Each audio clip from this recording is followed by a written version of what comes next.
Hey, weird kid. Day 3 of the Corona Cafe escape. This is for all you guys who are locked down or in self isolation during this crisis. Forget about that thing. You're locked down at home, come join me. There's a bunch of us. Hopefully, there's going to be more. I know this morning, Keith from Cobwebs and Candlesticks posted a video showing you his book collection. No, forgive me, it was yesterday. And I thought it was awesome. So I'm encouraging other YouTubers that love horror and Halloween and haunting and stuff like that to climb on board. Let's do a daily vlog, man. Let's be positive and talk about some fun, positive, cool things, okay? So I'm gonna follow suit with what Keith from Cobwebs and Candlesticks did, because he shared with us his book collection, a portion of it. I'm interested in seeing the rest of it, by the way.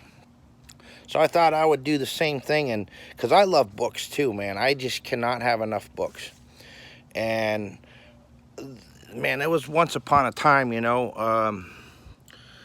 I used to have this huge collection. I used to have this tremendous collection of vintage toys and books and magazines, and I had well over 3,000 DVDs, rare movies in my collection.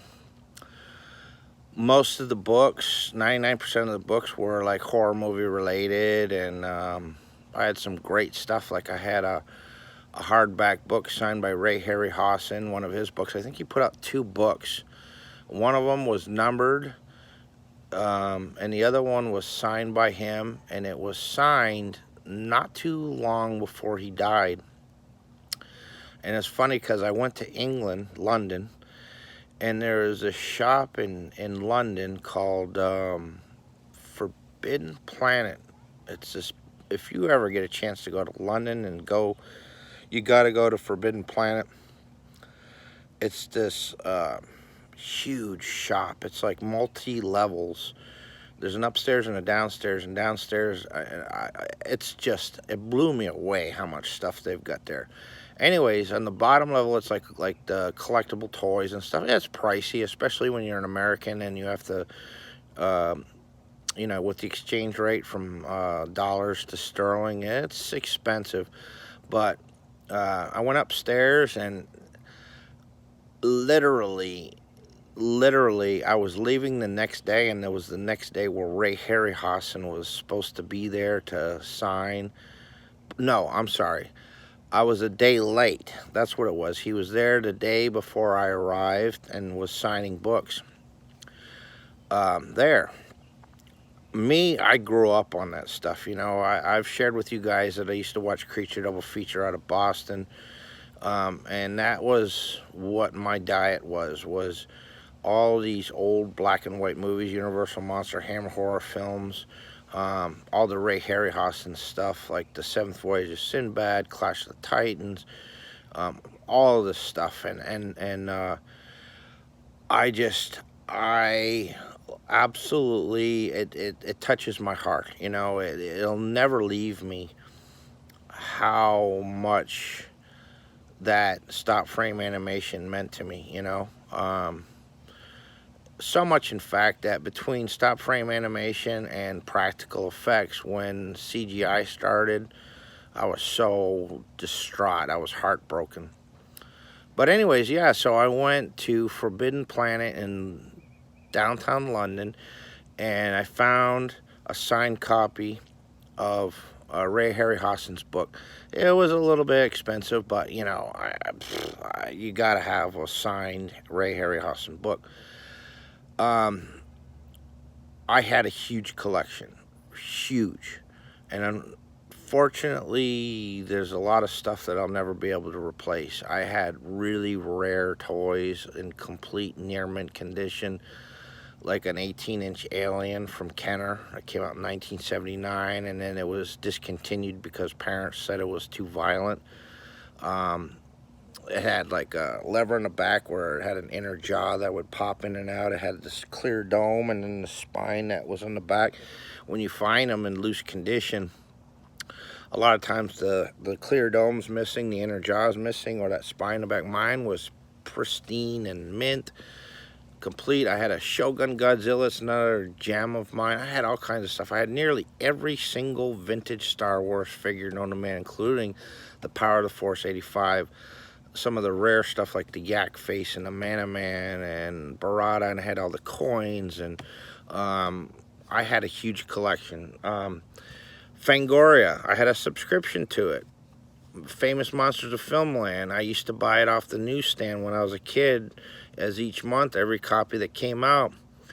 Eerie and Creepy, these were all stuff that I used to buy regularly, and as an adult I started to obtain a lot of that stuff again. So I had a ton of stuff, and I sold it all, literally all of it, because I wanted to make my first film, Dark Limbo.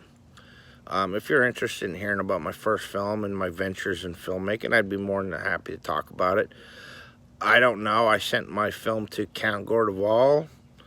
If he deems it worthy, he may show it. I don't know. He may not. It might not be good enough. We'll see. But anyways, today, to follow in Keith's path from Cobwebs and Candlesticks, I want to show you a couple of my books.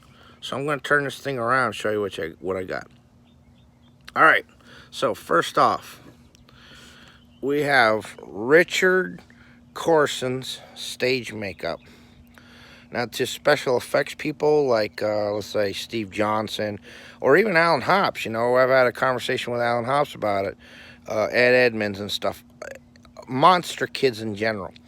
This was one of the books that you had to have, okay, was Richard Corson's stage makeup. Because when this book came out, there really was not much available as far as stage makeup and practical effects for monster kids. There was this book here. I think Philip Morris, not the cigarette company, Philip Morris the person, put out a Halloween book. And then of course there was Dick Smith came out with this paper. It was like a famous Monsters of Filmland magazine on how you can make monsters. Then later on is my man here. I'm still trying to get him to do an interview. He keeps telling me he's busy. Either he's really busy or the Weird Kid's not big enough, doesn't have enough subscribers yet. But he's entertaining the thought of doing an interview with the Weird Kid. So if we get them subscribers, I just might get the guy to come on here. But he is the man, if you ask me, because my favorite film has got to be Creepshow. I love Dawn of the Dead. I loved him as an actor. From Dusk Till Dawn, he played Blade in the original Dawn of the Dead, and then came back as a zombie Blade in Land of the Dead. Anyways, this is a combination of both of his books. You might remember seeing the advertisements and stuff like that. And it's kind of a, you can almost say it's like a biography in a way. In fact, I just turned the page. Right there is the skeleton from Creepshow that shows in the mirror with the little boy who, believe it or not, was Stephen King's son. This, ladies and gentlemen, is a real human skeleton. This was a real human skeleton that he had obtained, I guess, from India or China or something, like a medical experiment. And then, of course, they just added on to it. Maybe frowned upon, maybe considered morally questionable in this day and age, but, you know, it's a very memorable character. Good stuff. I love this stuff, and I love his work, you know. And there's Fluffy from my favorite episode, The Crate. Just tell it to call you Billy. Dawn of the Dead. Look at all this stuff. Great. And he actually has a really successful school in Pittsburgh. Here's another one. The Teenage Slasher movie book. And that's just cool. I love books when I open them. Yeah, I guess I love it's got a lot of pictures, but I do love horror related books with a lot of pictures because then you get like photos of lobby cards and posters and maybe some behind the scenes. And I love especially some of the older stuff, the illustrations and stuff with the Funhouse, Toby Hooper. Who remembers that film? That was really good film. It's a classic, cult classics out. You can find it on DVD in some places. Um, Great film, if you ask me. Perfect example of oh, there we got the Gunnar Hansen there as Leatherface in Texas Chainsaw Massacre. Another one that was Toby. Yeah, Toby Hooper. Good stuff. I remember watching Texas Chainsaw Massacre on VHS with my dad sitting there, and there was the part where the girl is sitting there at the dinner table, and she's surrounded by the whole lunatic family, and they're all laughing at her, and she's like screaming bloody murder nonstop for like 5 minutes straight. My dad's like, "What the heck?" He's like, "How can you watch this?" And I was like, "Yeah, well, I love this stuff."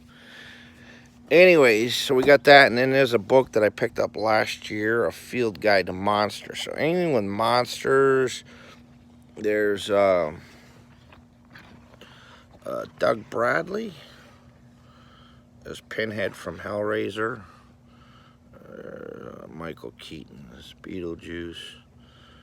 Oh yeah, there's I think what is that? Um, what's his face there? The German director's Nosferatu. I'll think of it in a minute here. Ron Pert. He was the best Hellraiser. Anyways, I love all this stuff. Swamp Thing, Little Shop of Horrors, John Carpenter's The Thing. That's like another one of my favorite movies. I watched I watched the original Thing as a kid, and it was a film that I could watch over and over and over again, even though it's like it would take a long time before you'd see the creature, and then you wouldn't see it, then you would see it, and it was a 50s black and white horror. I'd seen colorized versions of it where the creature was green and all this and that.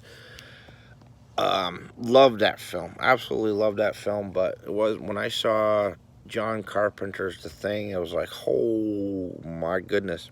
Now here's a true story. My family adopted somebody from Cambodia. He was from Phnom Penh, the state capital of Cambodia, and unfortunately he ended up over here because of the Pol Pot regime and the killing fields and all this and that. And he was a soldier since the age of 13, carrying an AK-47, fighting for his life. He managed to escape to Thailand to one of the refugee camps, lied about his age, and then ended up getting sent over to the U.S., where we ended up with them. And so you can imagine a war-torn Cambodia. The film industry is not high on their priority list. So when you would go to the movies in Cambodia, 9 out of 10 chances are you were going to be watching like an old 60s like beach blanket bingo or something like that. You weren't going to see any kind of a high-end Hollywood production, not back then anyways. So we went to stay at my oldest brother's house during Thanksgiving, and I was asleep on the couch and he was asleep on the floor in the living room. And I woke up at like 3 o'clock in the morning to the sound of the TV. And I woke up at the perfect time because The Thing, John Carpenter's The Thing, had just started. And we both started watching that movie, and the isolation of the Arctic. It's dangerous outside, but it's dangerous inside. All the elements, the creature, you don't know who the thing is. And I watched this movie, but I also watched him because it scarred him because he had never seen anything like that before, and I didn't either. but I was exposed to more than he was at that time. But when I saw how scared it had, how much it had affected him, I always thought, man, I wanna be able to do that to people. So even at that early age, I always thought that I really wanted to grow up and do practical effects, animatronics, and monsters and stuff like that. It didn't go that way. It happens, for whatever reason, I didn't end up going that way. Um, but I never forgot that. So John Carpenter's Thing was always one of my favorite films too. But that's just a couple of my books. I've got some more, and I also got some like famous monsters of filmlands. If you want, we could take a look at those and look at some of the cool ads. That was my favorite thing about famous monsters of filmlands, was the ads. The Don Post masks, the Aurora model kits, and the 8mm films, and just all the junk you could buy. Um, Nostalgia, it's stuff I still love to this day. I'm a monster kid through and through, and I want to thank Keith from Cobwebs and Candlesticks for sharing a bit of his library. And hey, let's see more, man, and just keep this thing going. Let's tag, you're it. So you guys, I'm gonna talk about some props probably tomorrow. Rita Petit, I still don't know if I'm saying that name right, asked me to talk about my props, what was my first props was and stuff. So I think I might save that for tomorrow. But until then, I hope you guys manage to have a nice day, and I hope you're all safe. And the sun's coming out, guys, so just hang in there. Peace.